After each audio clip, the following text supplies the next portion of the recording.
السلام عليكم ورحمة الله تعالى وبركاته. مرحبا بكم في فيديو جديد على قناة كوكين ميت شيماء. كنتمنى من الفيديو ديال اليوم يلقاكم في افضل الاحوال. اليوم غنحضر معكم واحد الكاطو غلاسي براليني. كنتمنى ان ينال الاعجاب ديالكم.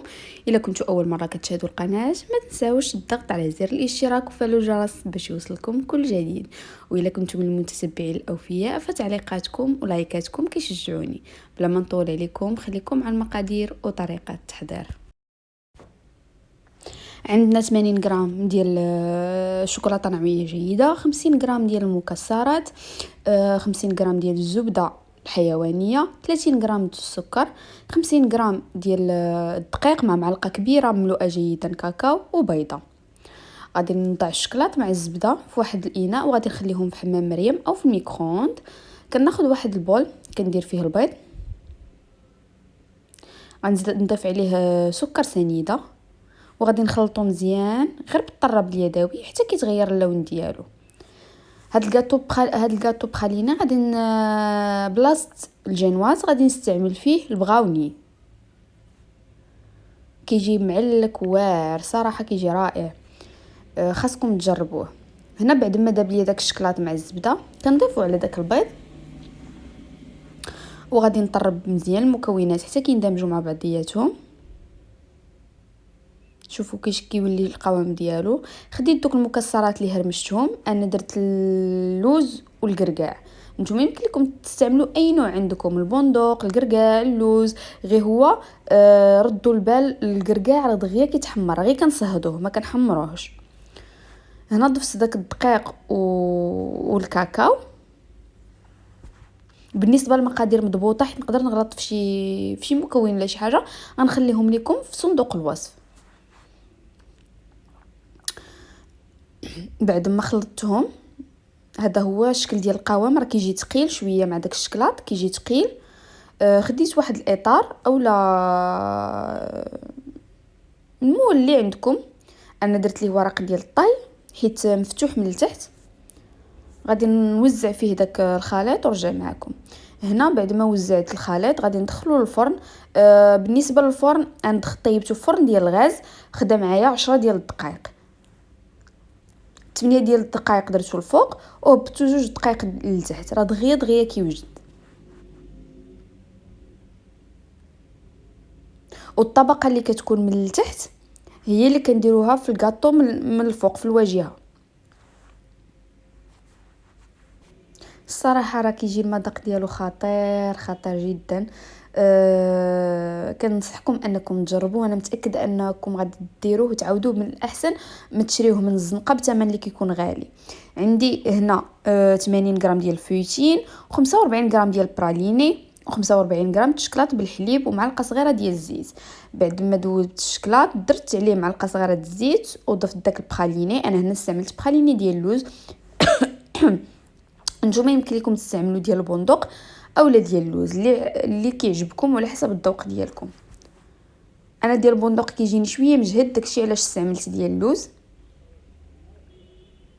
حيت الكاطو مصايبه صراحه غير للدار، ماشي كوموند. فقلت علاش لا نصورو معاكم. بالنسبه لي كوموند شي مره كيكونوا مزروبين، ما كتحش لي الفرصه انني نصور معاكم كلشي. هنا بعد ما خلطت داك الفويتين مع الشكلاط والبراليني غادي نوضعهم فوق من داك الكاطو. واخا يمكن لكم تستغناو على ديك الطبقه المقرمشه حيت اصلا الكاطو راه فيه داك اللوز وفيه داك القرقاع. المذاق ديالو كيجي مقرمش، ما كيجيش بحال الجينواز رطب، كيجي معلك وديك التقرميشه والمذاق خطير. خاصكم تجربوه صراحه. انا معجبه بهذا الكاطو. بالنسبه للقياس ديال المول راه 22 سنتيم. انا طيبت الكيك في 24 سنتيم ونقص منه ديك 2 سنتيم. هنا الطبقه ديال موس القهوه غادي نوجدو 170 غرام ديال الحليب ومعلقه كبيره ديال القهوه سريعه الذوبان. غادي نوضعهم فوق البوطه تيسخنوا، ماشي يغلاو غير كيسخنوا. وغادي نجيب كاس غنوضع فيه 2 ديال الورق ديال الجيلاتين او ورقه ونصف. انا استعملت غير ورقه ونصف، الا كان الحال سخون غتستعملوا 2 اوراق.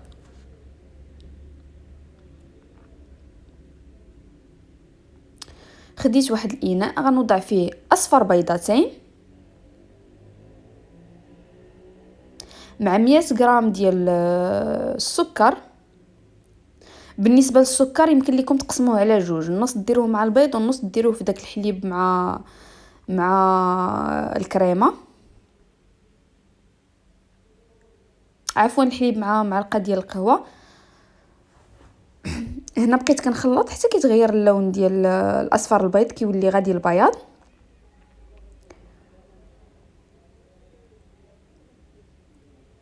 بعد ما سخن ليا الحليب كنبدا نضيف وكنحرك، يعني باش ما يطيبش ليا داك البيض. كنبدا نضيف شويه بشويه مع التحريك.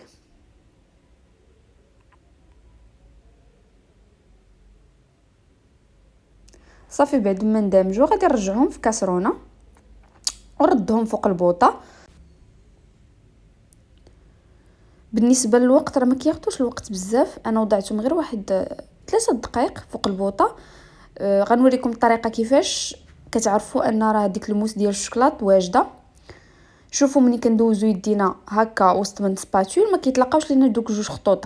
الا درنا دوزنا يدينا وتلاقاو دوك الخطوطه اذا راه مازال ما وجداتش. كنخليوها فوق البوطه. ضفت ليها دوك جوج اوراق ديال الجيلاتين وهي سخونه، وغنضيف الشكلاط. عندي 50 غرام ديال الشكلاط بالحليب. صافي كنحركهم حتى كيذوب ليا داك الشكلاط مع الجيلاتين في وسط ديك القهوه. وغادي ندوز نطلع واحد 350 غرام ديال الكريمه السائله. انا ما غاديش نطلعها بزاف، ما غنوصلهاش حتى لديك ميمونطي، غنطلع غير واحد شويه حيت فيها الجيلاتين راه كتجمد ليا في الثلاجه، يعني ما بغيتش ناخذ داك الوقت كامل باش نبقى نطلع فيها. واصلا مصايبه زعما غير الدار، ما يعني ما نحتاجش انني نضيع فيه الوقت بزاف.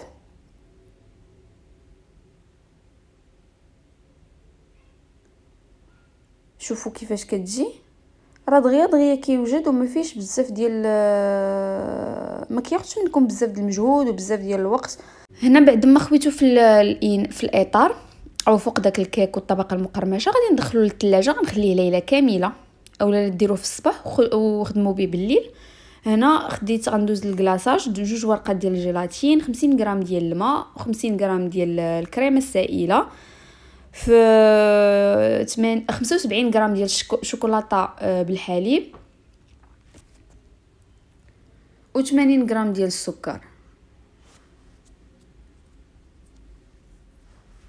غادي ناخذ داك السكر غنضيف عليه ديك 50 غرام ديال الحليب ديال الماء عفوا، وغادي نوضعهم فوق البوطه. من بعد ما كيغلاو ليا وكيذوب داك السكر تماما ضفت نصف فيه الجيلاتين والنصف ضفتو فوق ديك الكريمه، عاد رديته فوق من الجيلاتين.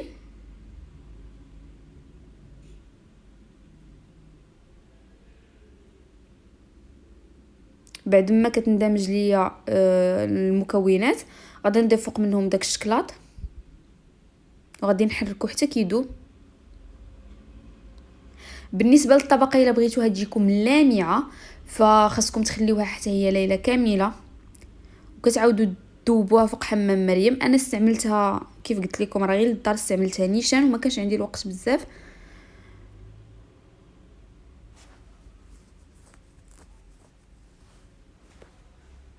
شوفوا راه دغيا كتجمد بحكم ان الكاطو بارد وجوج اوراق ديال الجيلاتين اللي دايراهم فيها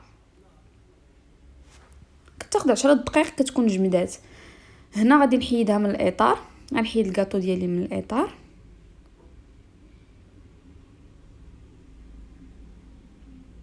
شوفوا حتى الجناب ديالو راه كيجيو قادين.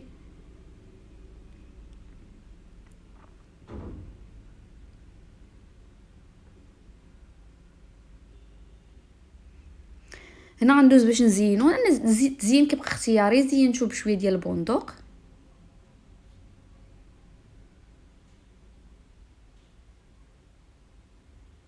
يعني التزيين راه كيبقى كل واحد المتوفر عنده وكل واحد وشنو كيبغي. انا غير يعني كنعطيكم فكره على التزيين اللي درت وانتم كتبدعوا من عندكم. كنتمنى من الكاطو ديال اليوم ينال الاعجاب ديالكم صراحه. كنتمنى انكم تجربوه، غيجي خطير. المذاق ديالو كيجي رائع، داك المزيج ديال القهوه مع البخاليني مع اللوز مع البندق كيجي رائع. وديك الطبقه ديال البراوني اللي كتجي لتحت بلاصه الجينواز. هنا غندوز اللحظه المفضله عندي وعندكم، هي ديال التقطاع. غادي نقطعو معاكم واحد الطريف باش تشوفوه من الداخل كيفاش كيجيو دوك الطبقات باينين ورائعين.